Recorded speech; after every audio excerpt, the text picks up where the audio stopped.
తమ్ముడు ఒక స్టోరీ చెప్పావా? తల్లికైనా కాకి స్టోరీ చెప్పనా? చెప్పు. ఒక రోజు ఎండాకాలము, ఆ రోజు కాకి బాగా దాహం అవుతుంది.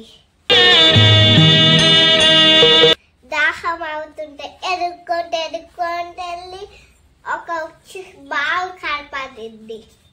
ఆ బావిలో చూస్తే అది కూడా ఎండిపోయింది.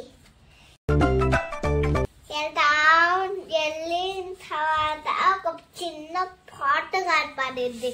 పాటలో చూస్తే కొన్ని కిందకున్నాయి. కిందకి ఆలోచిస్తుంటే ఒక ఆయన జాలు తీసుకొని పాటలోకి వేస్తాడు. జాలు తీసుకొని పాటలోకి వేస్తాడు. అప్పుడు పైకి వచ్చింది, తాగి